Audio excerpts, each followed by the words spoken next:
ప్రముఖ వ్యాపారవేత్త, media mogul, అలాగే ఈనాడు సంస్థల అధినేత రామోజీరావు గారు అనారోగ్యంతో బాధపడుతూ ఈరోజు తెల్లవారుజామున కన్నుమూసినటువంటి నేపథ్యంలో అసలు రామోజీరావు గారి ప్రస్థానం ఏంటి, అంత పెద్ద వ్యాపార సామ్రాజ్యాన్ని ఆయన ఎలా స్థాపించారు, వ్యాపారంలో ఆయన ఎలా అభివృద్ధి చెందారు, ఎన్ని రంగాల్లో రామోజీరావు గారు సేవలు అందించారు అనే విషయాలకు సంబంధించి మనం ఈరోజు విశ్లేషణ చేసుకునేటువంటి ప్రయత్నం చేద్దాం. ప్రస్తుతం మనతో పాటు ఉన్నారు ప్రముఖ రాజకీయ విశ్లేషకులు, ప్రముఖ సీనియర్ జర్నలిస్ట్ దుర్గా వడ్లమణి గారు. వారితో మాట్లాడదాం.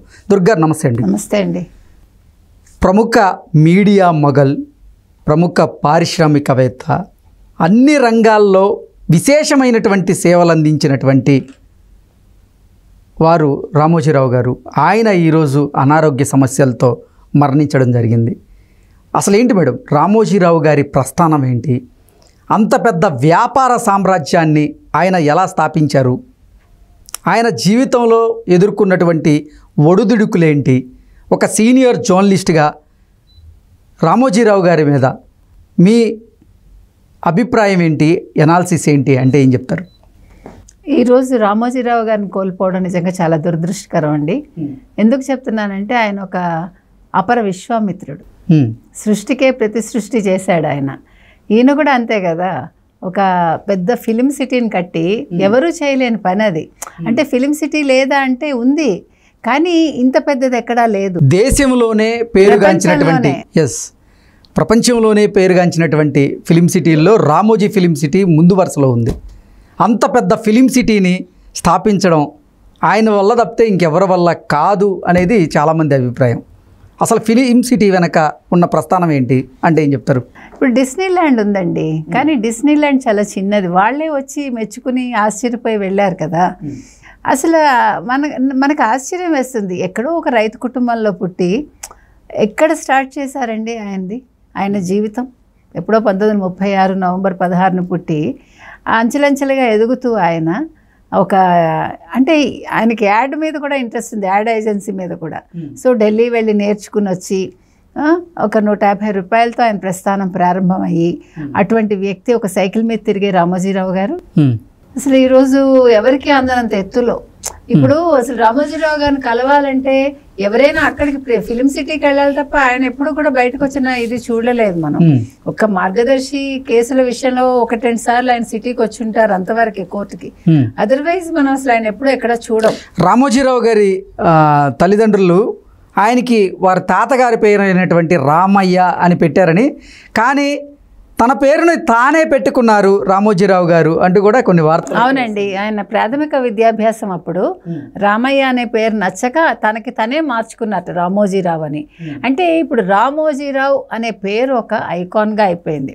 ఇంకొక ప్రత్యేకత ఏంటంటే రామోజీరావు గారిలో మనం చెప్పుకోవాల్సింది, ఎక్కడైనా కూడా వ్యక్తి పేరుతో ఆయన సంస్థలు ఉండవు సాధారణంగా.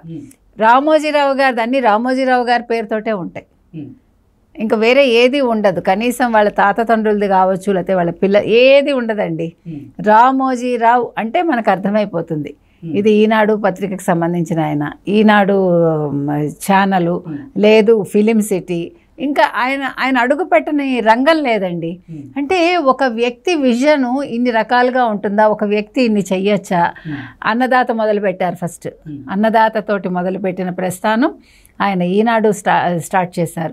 అంటే నేను విన్న న్యూస్ ఏంటంటే, నాకంత తెలీదు, ఇది నాకు రామోజీరావు గారికి సంబంధించిన వాళ్ళు చెప్పింది, అంటే ఆంధ్రజ్యోతికి సంబంధించిన వాళ్ళు చెప్పింది ఏంటంటే, అసలు ఆయన ఈనాడు పేపర్ ఎందుకు పెట్టారు అని విన్నది. ఒకసారి ఇప్పుడు మనకు ఆంధ్రజ్యోతి పేపర్ ఉంది కదండి, KLN ప్రసాద్ గారు, ఆయన చాలా మంచి వ్యక్తి అంటారు. అంటే నాకు వారితో అంటే ముఖాముఖి పరిచయం లేదు. ఆ పత్రికలో నేను పనిచేశాను, నా ప్రస్థానం ప్రారంభమైంది ఆంధ్రజ్యోతితోటి. ఓకే. సో వారు ఒకసారి KLN ప్రసాద్ గారు రామోజీరావు గారు ఫ్లైట్లో కలుసుకున్నప్పుడు రామోజీరావు గారు అడిగారట, ఏంటండి మీరు ఉత్తరాంధ్ర సైడ్ మీ పేపర్ ఎందుకు విస్తరించట్లేదు, మీరు విస్తరణ చేయట్లేదు అంటే, నాకు కమర్షియల్గా వెళ్ళే ఆలోచన లేదయ్యా, నువ్వు చెయ్యి అన్నట్ట. అట్లా ఒక బీజం పడింది ఈనాడు ప్రారంభించడానికి అంటారు. మనం ముందు ఈనాడు ప్రత్యేకతలు చెప్పుకుందామండి. ఈనాడు మొదలుపెట్టాక తెలుగు భాష మీద అందరికీ ఒక పట్టు వచ్చింది. అంటే ఆంధ్రజ్యోతికి రాలేదని కాదు, నిజంగా మన వ్యాసాలు అవి తీసుకుంటే ఆంధ్రప్రభ ఉంది, ఆంధ్రజ్యోతి, ఆంధ్రపత్రిక అంతకుముందు. అంటే భాష చాలా బాగుంటుంది. అయితే కొద్దిగా వాడుక భాషోద్యమంలోకి మన ఈనాడుని తీసుకోవచ్చు. ఈనాడులో మనం పదాలు కూడా వాళ్ళు అనువాదం చేసి కొత్త పదాలు సృష్టించి తెలుగులో వాటిని ఉపయోగించడం నేర్పించారు. తర్వాత ఈనాడు పదకోసం తయారు చేశారు అప్పట్లోనే, అంటే వాడుక భాషకి. అంటే పత్రికలో వచ్చిన పదాలు తీసుకుని ఒక పదకోశాన్ని, ఒక డిక్షనరీని తయారు చేశారు వాళ్ళు. ఇది కాకుండా చతుర విపుల అనువాద రచనలండి, అనువాద నవల కావచ్చు, అనువాద కథలు భిన్న భాషల నుంచి తెలుగులోకి. అది చాలా మంచి యోచన, చాలా మంచి పని కూడా. చాలా సంవత్సరాలు నడిపారు వారు. ఆ తర్వాత సరే సితార మనకి తెలుసు, ఇక్కడ చిత్రజ్యోతి అయితే మనకి ఆంధ్రజ్యోతి వాళ్ళది, వీళ్ళది సితార. ఒక కాంపిటీషన్తో నడిచేవండి.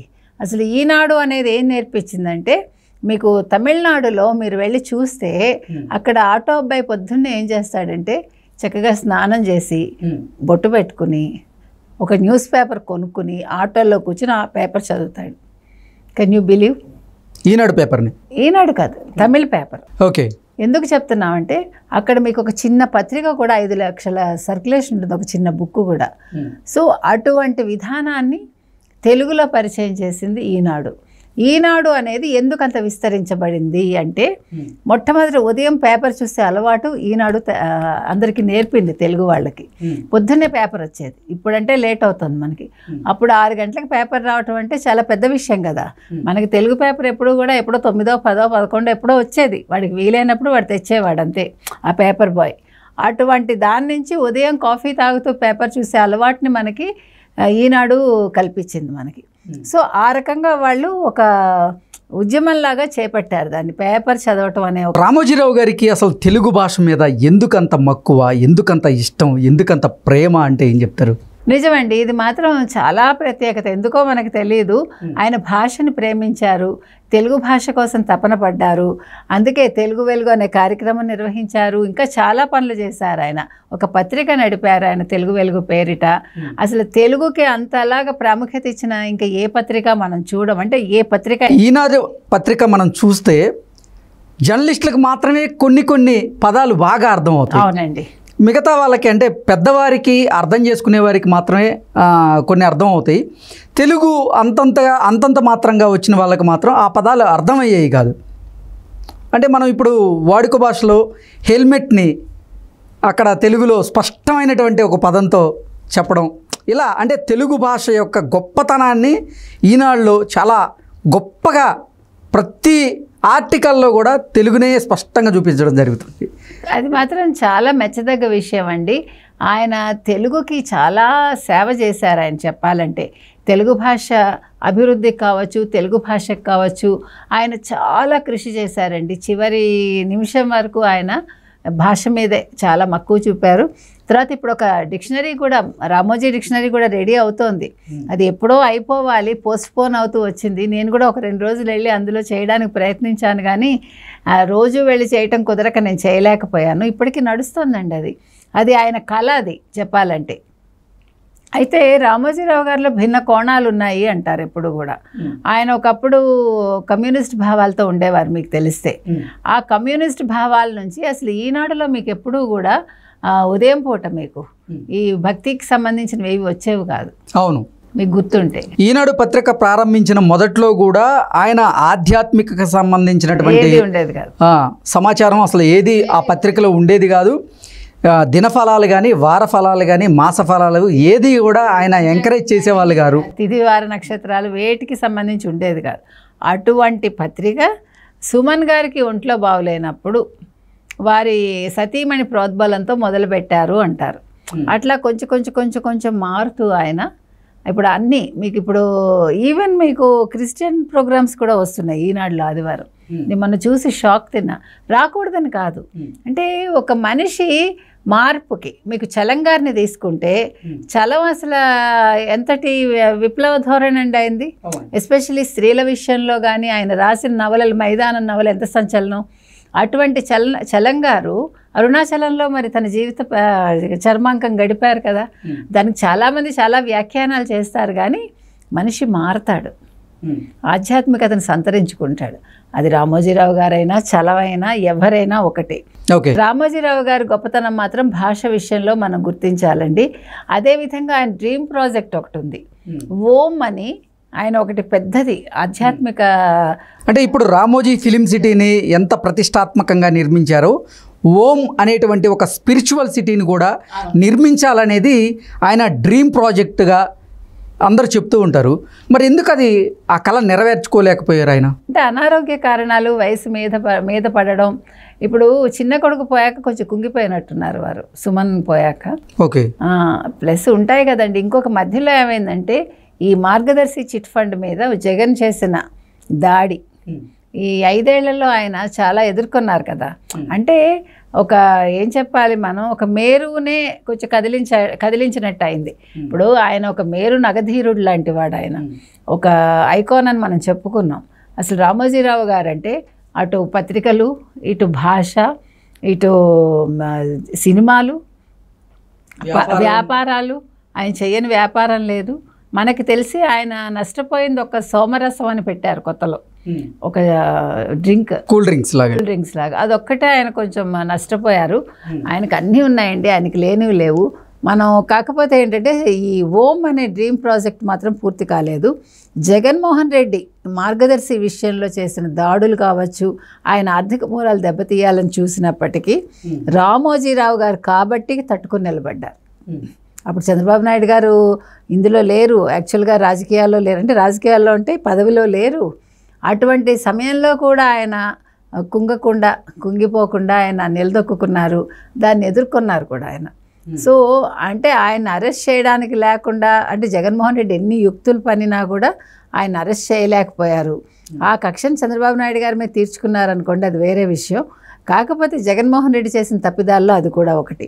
ఇంకొక విషయం ఏంటంటే సినిమాల ప్రస్తావనకు వస్తే 19 సినిమాల దాకా తీసినట్టున్నారు ఆయన. ఆ 19 సినిమాల్లో ఒక హిందీ సినిమా కూడా ఉంది. మంచి మంచి సినిమాలండి. ఇప్పుడు ఆయన ఏది చేపట్టినా కూడా దానికి ఒక విలువ. ఇప్పుడు మీరు సినిమాలు చూసిన శ్రీవారికి ప్రేమలేఖ, ఆనందం, ఇట్లా అంటే ఏ సినిమా చూసినా మీకు మయూరి, ఒక చిన్న అంశాన్ని తీసుకుని ఒక సినిమా తీసి ఆ అమ్మాయికి కూడా ఒక జీవితాన్ని ఇచ్చారు. మయూరిలో సుధాచంద్రన్కి.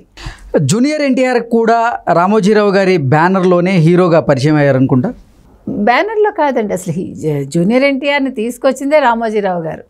అతనిలోని ప్రతిభను చూసి ముఖ్యంగా నందమూరి తారక రామారావు గారి అంశ ఆయనలో కనిపించింది కదా.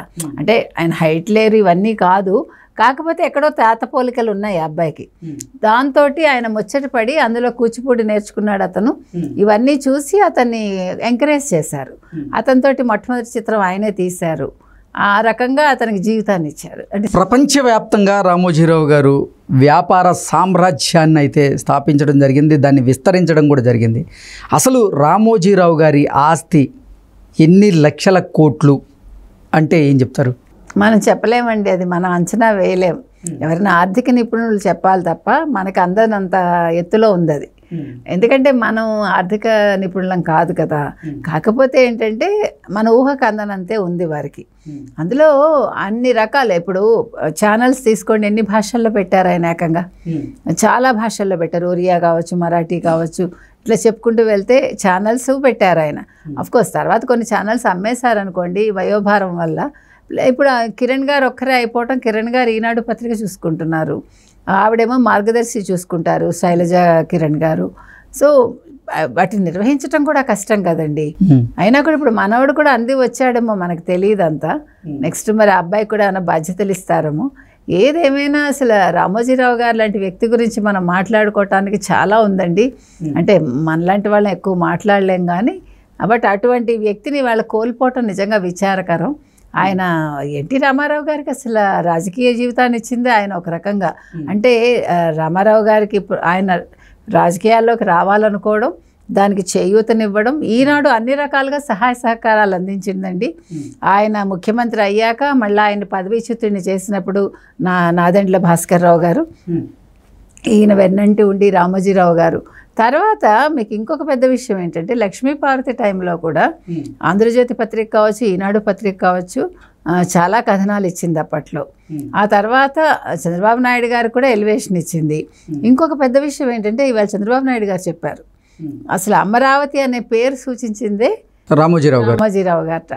అంటే ఆయన, మనం చంద్రబాబు నాయుడు గారిని ఎంత విజన్ అనుకుంటున్నామో, విజనరీ పర్సన్ అనుకుంటున్నామో, అంతకుమించి మనం రామోజీరావు గారిలో చూస్తున్నాం. అంటే భిన్న కోణాలండి. ఒక వ్యక్తిలో ఇన్ని కోణాలు ఉండడం. మీకు రామ్నాథ్ గోయంకా అని తీసుకుంటే ఇండియన్ ఎక్స్ప్రెస్, ఆయన మంచి పేపర్స్ కదా అవి, ఆయనకి మంచి పేరుంది. కానీ ఇన్ని రకాల వ్యాపారాలు చేసి నిలదొక్కుని ఇంతమందికి ఉద్యోగాలు ఇచ్చి, అది కూడా ఫస్ట్ తారీఖు జీతం ఇచ్చి 30వ తారీఖే జీతాలు పడుతూ, జీతం ఎంత ఇస్తారని కాదు, ఒక నిబద్ధత. ఇప్పుడు ఈనాడులో పనిచేయటం అంటే ఒక నిబద్ధతగా అందరూ భావిస్తారు. ఓకే, చక్కటి పనితనం వస్తుంది, వీళ్ళకి అన్నీ తెలుస్తాయి, స్ట్రిక్ట్గా ఉంటారు, క్రమశిక్షణ ఉంటుంది వీళ్ళకి, వీళ్ళు ఎక్కడికి వెళ్ళినా బతకగలరు అనే ఒక పేరు వస్తుంది. సరే, ఎక్కడ ఏ సంస్థలోనైనా మంచి చెడు రెండు ఉంటాయి. ఇష్టపడే వాళ్ళు, ఇష్టపడని వాళ్ళు ఇద్దరూ ఉంటారు, అది వేరే విషయం. నచ్చిన వాళ్ళు ఉంటారు, అది మనమేం కాదని అంటలేదు. కానీ ఎక్కువగా ఆయన పాలసీలు నచ్చి ఆయనతో కలిసి పనిచేసిన వాళ్ళే ఎక్కువ. ఆయన హోటల్స్ పెట్టారు, డాల్ఫిన్ హోటల్స్ లాంటివి. అంటే ఆయన ఏది స్పృశించలేదు అని చూస్తే మనం చెప్పడం కష్టం. ఆయన స్పృశించని రంగం లేదు. వాళ్ళు అటు కళాంజలి పెట్టారు, ఇంకా హ్యాండీక్రాఫ్ట్స్ని వాళ్ళు ప్రోత్సహించారు. వాళ్ళు అసలు అడుగు పెట్టని రంగం లేదేమోనండి. సుమారుగా రామోజీ ఫిలిం సిటీ విలువ ఎంత ఉండొచ్చు అంటే ఏం చెప్తారు? ఏమో మరి 50,000 కోట్ల లేకపోతే 1,00,000 కోట్ల మనం చెప్పలేమండి. అంటే దాని వాల్యూ పెరుగుతూ ఉంటుంది కానీ తరగదు కదండి. ఇంకొకటి, అసలు మనం ఫిలిం సిటీ లాంటి దాన్ని మనం వెళ్ళి చూస్తే ఇంతమంది ఉద్యోగస్తులను ఎలా వీళ్ళు మెయింటైన్ చేస్తున్నారు, ఇవన్నీ ఎలా మేనేజ్ చేస్తారు ఒక్క వ్యక్తి. ఆయన అసలు 16 గంటలు పనిచేస్తారటండి. 16 గంటలకు తక్కువ పనిచేయరు. ఆయన అట్లా రాసి పంపిస్తూనే ఉంటారు. ఆయన ఇట్లా రౌండ్ పెట్టి పంపిస్తే ఆ రోజు వాళ్ళకి అవుతుంది. ఆయన కానీ తెలుసుకుంటారు కూడా. ఆయన ఇప్పుడు ఒకళ్ళ దగ్గర ఒక ప్రతిభ ఉందంటే అది గుర్తించేవారట ఆయన. అసలు అంటే చాలా పెక్యులియర్ అది. ఆయన తన చుట్టూ ఉన్న వాళ్ళ చేత పని చేయించడమే కాకుండా తను పొద్దున్నే లేచి అన్నీ చూసుకుని తను వాటి మీద ఒక నోట్లు ఇచ్చి వాళ్ళకి ఇది ఎందుకు జరిగింది, ఇది ఎందుకు జరిగిందని విశ్లేషణలు తీసుకొని, అంటే అంత సమయం ఎలా వచ్చింది ఆయనకి? అసలు అది ఒక నిబద్ధత కదండి. ఆ క్రమశిక్షణ మనం ఎన్టీ రామారావు గారిలో చూస్తాం. మళ్ళీ మన చంద్రబాబు నాయుడు గారు పనిచేస్తారు. అట్లా కొంతమందికి అది అలవడుతుంది. అంటే ఇవన్నీ కూడా నెక్స్ట్ జనరేషన్ వాళ్ళు తెలుసుకోవాలి. తెలుసుకుని వాటిని ఆచరిస్తే బాగుంటుందండి. మనం కూడా జీవితంలో కొద్దో గొప్ప పైకి రావడానికి అవకాశం ఉంటుంది. రామోజీరావు గారికి వారి చిన్న కుమారుడైనటువంటి సుమన్ గారికి మధ్య కొన్ని గ్యాప్స్ ఉన్నాయని, వారిద్దరి మధ్య కొన్ని గొడవలు కూడా జరిగాయి అంటూ రకరకాలుగా కొన్ని వార్తలు అయితే వచ్చాయి. ఒక సీనియర్ జర్నలిస్ట్గా దాని మీద మీ అభిప్రాయం ఏంటి? అంటే సుమన్ అనే వ్యక్తి కొంచెం అది అమాయకత్వం అనుకోవాలి. అతను కొంచెం ఆర్ట్ అంటే చాలా ఇంట్రెస్ట్ ఆయనకి, మనకు తెలిసి. ఆయన సీరియల్స్ ఎక్కువ, అంటే ఆయన క్రియేటివ్ ఫీల్డ్లోకి వెళ్ళాలని అనుకున్నారని, కానీ రామోజీరావు గారు దాన్ని వ్యతిరేకించారని, సుమన్ గారు ఆ విషయంలో రామోజీరావు గారి మాట వినలేదు అంటూ కూడా రకరకాలుగా కొన్ని వార్తలు అయితే వచ్చాయి. అంటే అది వినకపోవటం కాదండి. ఇప్పుడు రామోజీరావు గారు ఏది కూడా అధిక పబ్లిసిటీ ఉండదు మీరు చూసారంటే. అంటే ఒక లిమిటెడ్గా ఉంటుంది ఏది కూడా, అతిగా ఏది వెళ్ళరు. ఈయన నేను ఇది రాస్తాను, అది చేశాను, ఇది చేస్తాను అని నేను మాట్లాడేవాళ్ళు మీకు గుర్తుంటే. అయితే సుమన్ గారు ఒక అసలు సుమన్ గారి విషయానికి వస్తే మనం రామోజీరావు గారి కొడుకుగా ఆయన ఇంకా చక్కగా ఇంకా మంచి పేరు తెచ్చుకుని ఉండొచ్చు. పేరు రాలేదని కాదు, ఆయన చనిపోయాక పెద్ద గుర్తింపు రాలేదు కదండి.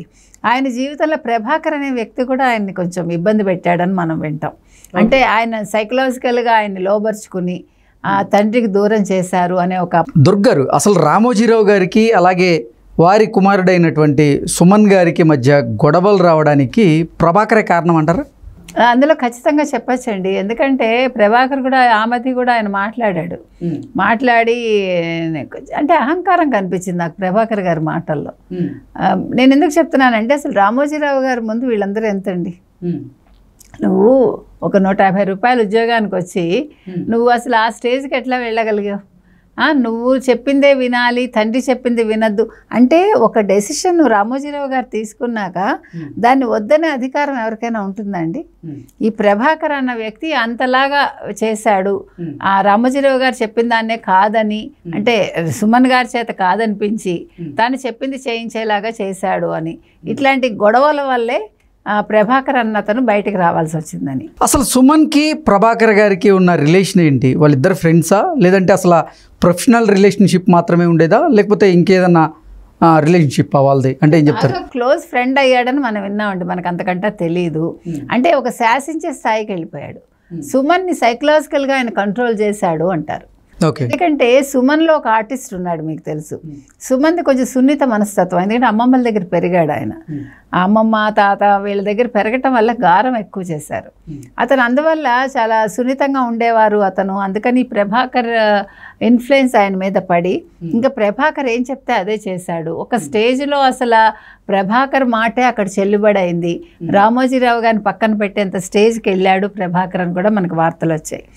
దానివల్లే ప్రభాకర్ అన్నతన్ని బయటికి పంపించారని. ఓకే, అసలు సుమన్ని వైఎస్ రాజశేఖర్ రెడ్డి గారు ట్రాప్ చేశారని, సుమన్ని ట్రాప్ చేసి రామోజీరావు గారి మీద రెచ్చగొట్టేటువంటి కొన్ని వ్యాఖ్యలు కూడా చేయించారు అంటూ కూడా కొన్ని వార్తలు అయితే సోషల్ మీడియాలో చక్కర్లు కొట్టు ఉన్నాయి. ఏంటి ఆ వార్తల గురించి మీరేమంటారు?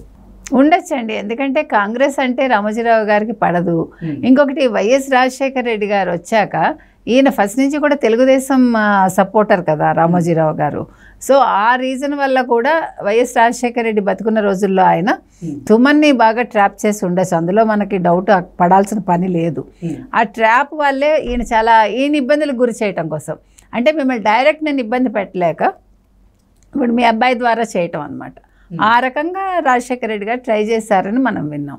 ఓకే, అసలు రాజశేఖర రెడ్డి గారికి రామోజీరావు గారికి మధ్య గొడవలు ఎక్కడ స్టార్ట్ అయినాయి? అంటే పార్టీ పరంగా విభేదాలండి. ఇప్పుడు రామోజీరావు గారు ఒకప్పుడు ఆయన కమ్యూనిస్ట్ భావాలు ఉండేవి, తర్వాత ఆయన తెలుగుదేశం సపోర్టర్గా మారారు. తెలుగుదేశానికి అటు కమ్యూనిస్ట్ భావాలు కాదు, ఇటు కాంగ్రెస్ భావాలు కాదు, వాళ్ళకు ఉన్నాయి. సో ఇక్కడ విభేదాలు వచ్చాయండి. ఇప్పుడు మిమ్మల్ని నేను సపోర్ట్ చేయకపోతే మీరు నా మీద తిరుగుబాటు చేస్తారు కదా. ఈయన పెద్దగా రాజశేఖర రెడ్డిని సపోర్ట్ చేయలేదు మనకు తెలిసి. ఆ విషయంలో గొడవలు వచ్చి ఉండొచ్చు పార్టీ పరంగా. అంటే వైఎస్ రాజశేఖర రెడ్డి గారికి రామోజీరావు గారికి మధ్య గ్యాప్స్ ఉండొచ్చు కాదంటలా. మరి జగన్మోహన్ రెడ్డి గారికి రామోజీరావు గారికి మధ్య పొరపత్యాలు ఎక్కడ వచ్చినాయి? ఇక్కడే కదా. ఇప్పుడు మీరు చంద్రబాబు నాయుడుని పొగుడుతున్నారు, చంద్రబాబు నాయుడు గురించి రాస్తున్నారు, మరి నన్ను విమర్శిస్తున్నారు కదా. ఇప్పుడు ఎక్కడొచ్చిందండి గొడవ? ఇప్పుడు అసలు ప్రభుత్వం ఎలా ఉండాలంటే, ఇప్పుడు జగన్మోహన్ రెడ్డి గారే ఉన్నారు, ఆయన మంచి చేస్తే మంచి చేశారని చెప్తారు, చెడు చేస్తే చెడు చేశారని చెప్పినప్పుడు ఆయన ఏం చేయాలి? ఓహో ఇది చెడు జరిగిందా అని విశ్లేషించుకుని దాన్ని రెక్టిఫై చేసుకోవాలి. అలా కాకుండా వీళ్ళు నా మీద నెగిటివ్ రాస్తున్నారు అని వాళ్ళని బ్యాన్ చేస్తే ఎట్లాగా, వాళ్ళకి యాడ్స్ ఇవ్వకపోతే ఎట్లాగా? ఇక్కడ బ్యాన్ అంటే గుర్తుకొచ్చింది, సినిమా వాళ్ళు కూడా ఈనాడుకు చాలా సంవత్సరాలు యాడ్స్ ఇవ్వలేదు. ఆయన ఏమి కంగారు పడలా, ఆయన అసలు కుంగిపోలా, ఆయన ధైర్యంగా ఎదుర్కొన్నాడు ఆయన. ఎందుకంటే ఆయన కొన్ని విషయాల్లో ఆయన రాజీ పడరండి, అస్సలు వంగరు ఆయన. అయితే అసలు ఏదైనా కూడా రామోజీరావు గారు ఎవరికి తల వంచరు, ఆయన అనుకున్న పంధాలోనే వెళ్ళే వ్యక్తి ఆయన. ప్లస్ మీరు చెప్పినట్టుగా జగన్మోహన్ రెడ్డి కోపం వచ్చింది కాబట్టి అటు ఈనాడుని ఆయన బ్యాన్ చేశాడు, ఏబిఎన్ ఆంధ్రజ్యోతిని బ్యాన్ చేశాడు ఆయన, TV5. జగన్మోహన్ రెడ్డికి అలాగే రామోజీరావు గారికి మధ్య పొరపచ్చాలు ఉన్నప్పటికీ జగన్మోహన్ రెడ్డి ఎందుకు రామోజీరావు గారిని కలవాల్సి వచ్చింది, ఎందుకు కలిశారు అంటే ఏం చెప్తారు? ఏం లేదు, ఆయన ఆరోగ్యం గురించి విచారించడానికే వెళ్ళి ఉంటారండి అంతే. అంటే ఎంత చెడ్డవాళ్ళైనా మంచివాళ్ళైనా ఎంత శత్రుత్వాలు ఉన్నా మనం పరామర్శించడం తప్పులేదు కదా, ఆ రకంగా వెళ్ళి ఉండొచ్చు. అంటే జగన్మోహన్ రెడ్డికి వ్యతిరేకంగా ఈనాడులో కొన్ని వార్తలు వస్తున్నటువంటి నేపథ్యంలోనే మన ఇద్దరి మధ్య ఈ పొరపత్యాలు ఇప్పటితో తీసేద్దాము, నా మీద వ్యతిరేకంగా మీరు వార్తలు రాయకండి అంటూ కూడా జగన్మోహన్ రెడ్డి రామోజీరావు గారిని కోరారు అంటూ కొన్ని వార్తలు అయితే చూసాం మనం. వాటి గురించి ఏమంటారు? ఏమండి, కోరితే ఆయన వింటారా? దానివల్ల ఆయన చేసి ఉండొచ్చు ఆ రకంగా. అందుకని కానీ రామోజీరావు గారు అయితే ఖచ్చితంగా ఆయన ఒప్పుకునే మనిషి కాదు, ఒప్పుకుని కూడా ఉండరు ఆయన. దుర్గ గారు, రామోజీరావు గారు సినిమాల మీద ఉన్న మక్కువతో ఉషా కిరణ్ మూవీస్ అనేటువంటి బ్యానర్ను కూడా స్టార్ట్ చేశారు. ఆ బ్యానర్ కింద ఎన్నో సినిమాలు కూడా ఆయన తీయడం జరిగింది. అలాగే మయూరి అనేటువంటి డిస్ట్రిబ్యూషన్ హౌస్ను కూడా ఆయన ప్రారంభించారు. ఇప్పుడు మయూరి కానీ ఉషా కిరణ్ మూవీస్లో సినిమాలు కానీ ఎందుకు రావడం లేదు అంటే ఏం చెప్తారు? అంటే ఇక మానుకున్నారండి. వయోభారం ఒకటి, చేసేవాళ్ళు కావాలి కదా, నిబద్ధతతో చేసేవాళ్ళు కావాలి. ఇవన్నీ అంటే ఖర్చులు పెరిగిపోవటం, మీకు నిర్మాణ వ్యయం కూడా ఎక్కువైపోయింది. ఇంకా వద్దనుకున్నారేమో, ఆయన చాలించుకున్నట్టున్నారు. అంటే వాళ్ళకి ఫిలిం సిటీ ఉంది, వాళ్ళు భరించవచ్చు కూడా. కానీ ఆయన కథలు కూడా ఏదో ఒకటి చెయ్యరు కదండి. ఆయన తీసిన సినిమాలన్నీ కూడా ఇప్పుడు మౌన పోరాటం ఇలాగా ఒక్కొక్క అంశం మీద ఆయన చూసుకుని తీస్తారు. ఏదో ఒకటి చేసేయడం. కమర్షియల్ మూవీస్ చాలా తక్కువ ఆయన చేసినవి. అంటే ఆయన అన్నింట్లో నేను ఉన్నాను అని చూపించుకున్నారు అంతే తప్ప ఇలా ఉండాలి అని అనుకుని ఆయన చేశారు. అంతేగాని ఇలా ఉండకూడదు అనే సినిమాలు ఆయన ఎప్పుడు తీయలేదు. కాబట్టి ఎందుకులే మనకు అవసరం లేదో అనుకుని ఉండొచ్చు. కాకపోతే ఆయన చేసిన ఒక గొప్ప పని ఏంటంటే ఆయన పాత సినిమాలన్నీ కొనేశారు. అది ఎవరు చేయని పని. మొత్తం పాత సినిమాలు కొనడం వల్ల ఈనాడుకి అది చాలా ఒక పెద్ద ఎసెట్ అయిందండి. ఎంత పెద్ద ఎసెట్ అంటే వాళ్ళు ప్రతి పాత సినిమా మీద వాళ్ళు ఒక ప్రోగ్రామ్ చేసుకోవచ్చు, పాటల మీద చేసుకోవచ్చు. అది ఇంకెవరికి లేదా ఇది. అదొకటి చాలా ఆయన అంటే ఆయన ముందు చూపుకి ఇది ఒక ఉదాహరణగా చెప్పుకోవచ్చు మనం. ఓకే, రామోజీరావు గారు అంటే ఒక క్రమశిక్షణ, రామోజీరావు గారు అంటే ఒక నిజాయితీ, రామోజీరావు గారు అంటే ఒక నిబద్ధత. ఇవన్నిటితోనే ఆయన వ్యాపార సామ్రాజ్యాన్ని విస్తరిస్తూ వస్తూ ఉన్నారు. ఇప్పుడు ఆయన మరణానంతరం ఆ వ్యాపార సామ్రాజ్యం పరిస్థితి ఏంటి అంటే ఏం చెప్తారు? అంటే వాళ్ళ అబ్బాయి కిరణ్ గారు ఉన్నారండి, కోడలు శైలజ కిరణ్ గారు ఉన్నారు, తర్వాత చిన్న కోడలు ఉన్నారు. అందుకని వాళ్ళు తర్ఫీదు పొందే ఉంటారు ఈ మధ్యకాలంలో. అంటే తన తర్వాత వాళ్ళని తయారు చేసి ఉంటాడని. ఈ మధ్యన మనవడు కూడా అందొస్తున్నాడని విన్నాను నేను. మనవడు కూడా కొంచెం ప్రశ్నించే తత్వం అన్నది నేను విన్న మాట. అందుకని మరి మనవడు కూడా నెక్స్ట్ రామోజీరావు గారు లాగా ఆయన ఇది పుణికి పుచ్చుకుంటాడేమో చూడాలి. కిరణ్ గారు అయితే ఈనాడు నడిపే సామర్థ్యత ఆయనకుంది. అదేవిధంగా ఈటీవీలను కూడా నడుపుతారు ఆయన, ఫిలిం సిటీని కూడా చూసుకుంటారని మనం అనుకుందాం. అంటే ఎక్కడికక్కడ ఒక గొప్ప విషయం ఏంటంటేనండి, రామోజీరావు గారిలో మనం చెప్పుకోవాల్సింది, ఇవన్నీ ఎవరు నడుపుతారో అని అడిగారు కదా, వ్యవస్థలను ఆయన నడిచే విధంగా చేశాడు. ఎగ్జాక్ట్లీ ఆ ఆన్సర్ కోసమే నేను అడిగా. వ్యవస్థలు తనంతట తను నడిచేలాగా ఆయన చేశారు. కాబట్టి వీళ్ళందరూ పర్యవేక్షించటమే. వీళ్ళ డ్యూటీ ఏంటంటే పర్యవేక్షణ చేయటం ఒకటే వరకే వాళ్ళ బాధ్యత. కాబట్టి రామోజీరావు అంటే ఒక వ్యక్తి కాదు, ఒక వ్యవస్థే, అందులో సందేహం లేదు. కాబట్టి ఇప్పుడు ఏమైందంటే ఆయన ప్రతి ఒక్కటి కూడా అది జరిగిపోవాలి, మనిషి ఉన్నా లేకపోయినా. ఒక వ్యాపారవేత్తకు ఉండాల్సిన పెద్ద లక్షణం అండి అది. మనం ప్రతిదానికి కంగారు పడిపోయి అయ్యో ఇది అవ్వలేదు, అది అవ్వలేదు, నేను లేను అనేది లేకుండా రామోజీరావు గారు ఉన్నట్టే అక్కడ భావిస్తారు వాళ్ళు ఏ పనికైనా. సో ఆ రకంగా ఆయన వ్యవస్థల్ని ముందుకు తీసుకెళ్లారు ఆయన. కాబట్టి అయ్యో ఇవాళ రామోజీరావు గారు లేరు ఎలాగా అనుకోవాల్సిన బాధ లేదండి.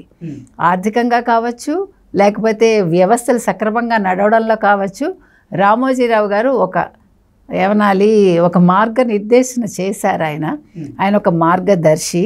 ఆ రకంగా వాళ్ళు వెళ్తున్నారు. ఇంకో గొప్ప విషయం ఏంటంటే తన చావును తను ముందే అనుకుని నన్ను ఫలానా చోట మీరు నన్ను పెట్టండి, సో దాన్ని ఒక వనంలాగా తయారు చేయమని ఆయన అడిగారట. సో అందుకని ఆయన ఎక్కడ చనిపోవాలో ముందుగానే కోరుకుని ఆయన తన చావుని ఆహ్వానించారు ఆయన. అంటే ఆయనకు తెలుసు, మనిషి అన్నాక పుట్టాక గిట్టక తప్పదు, అది ఎవరైనా యాక్సెప్ట్ చేయాలండి. దాన్ని మనం ముందుగానే ఆహ్వానించుకోగలగాలి భయపడకుండా. ఆ విషయంలో కూడా ఆయన ముందే ఉన్నారు. కాకపోతే ఏంటంటే మనం ఒక కమ్యూనిస్ట్ దృక్పథం నుంచి ఆయన ఒక మామూలుగా అంటే ఒక సనాతన ధర్మం వైపు కూడా ఆయన దృష్టి మరలింది. ఎగ్జాక్ట్లీ. అంటే రామోజీరావు గారి ఆఖరి కోరిక తీరక ముందే రామోజీరావు గారు చనిపోయారని, రామోజీరావు గారి ఆఖరి కోరికగా ఆయన డ్రీమ్ ప్రాజెక్ట్గా ఓం అనేటువంటి ఒక స్పిరిచువల్ సిటీని ఆయన నిర్మించాలని భావించారని, అది పూర్తి కాకుండానే ఆయన మరణించడంతో ఇప్పుడు ఆయన కుటుంబ సభ్యులు ఆ స్పిరిచువల్ సిటీని నిర్మించేటువంటి పరిస్థితులు ఉంటాయా, వాళ్ళు నిర్మించే అవకాశం ఉంటుందా అంటే ఏం చెప్తారు? ఖచ్చితంగా అది కిరణ్ గారు తీసుకోవచ్చు, లేకపోతే వాళ్ళ మనవడే టేకప్ చేసి దాన్ని పూర్తి చేస్తారని అనుకుందామండి.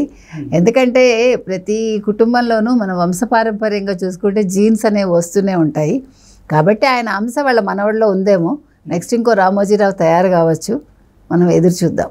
Okay madam, thank you so much అండి. Thank you.